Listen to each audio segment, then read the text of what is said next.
Hi! ஒரு evening in my life பார்க்கலாமா? அன்னைக்கு தான் எங்களுக்கு last model exam. English paper sign பண்ண கூப்பிட்டுருந்தாங்க. போய் சைன் பண்ணிட்டு வெளிய போலான்னு முடிவு பண்ணியிருந்தோம். எங்க போறதுன்னு 1/2 மணி நேரமா அலைஞ்சு திரிஞ்சு கடைசியில எங்க காலேஜ் வாசல்ல இருக்க கடைக்கே போயிட்டோம். ஆர்டர் பண்ணியாச்சு. ஃபுட்டெல்லாம் வந்துருச்சு. சூப்பரா இருந்துச்சு. சாப்பிட்டோம். நான் அதுவரைக்கும் அது வந்துட்டு ஒரு நார்மல் அவுட்டிங்னு தான் நெனச்சேன். ஆனா, அதில எனக்கு ஒரு சின்ன சர்ப்ரைஸ் வச்சிருந்தாங்க என் ஃப்ரெண்ட்ஸு. ஹை காய்ஸ், நாங்கள் 2 பேரும் அபிநயாவுக்கு வந்து இன்ஸ்டாவில் 1000 ஃபாலோவர்ஸ் வந்ததுக்காக ஒரு சின்னதாக எல்லாரும் முடிஞ்ச கையினால் செஞ்ச ஒரு பிரேஸ்லெட். துணிவே சக்தி. Thank you so much.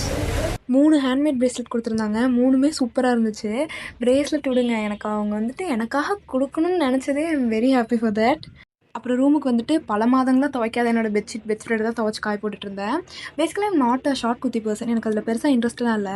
இன்னைக்கு தான் ஃபர்ஸ்ட் டைம் அது போட்டேன். ஃப்ரெண்ட்ஸ்லாம் நல்லாயிருக்குன்னு சொன்னாங்க. ஸோ இனிமேல் நானும் அது வாங்கலான்ட்டு இருக்கேன்.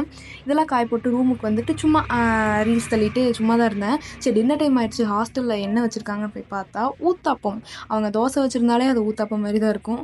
ஊத்தாப்பம் வச்சுருக்காங்க. அது கொஞ்சம் ஹெவி ஊத்தாப்பமாக இருந்துச்சா, சாப்பிடவே தோணல. வெளில போய் ஒரு தோசை சாப்பிட்டுட்டு திரும்ப ரூமுக்கு வந்து பார்த்தா, நான் மேலேருந்து எடுத்துகிட்டு வந்து போட்ட துணிகள் மலை மாரி குவிஞ்சு கிடந்தது.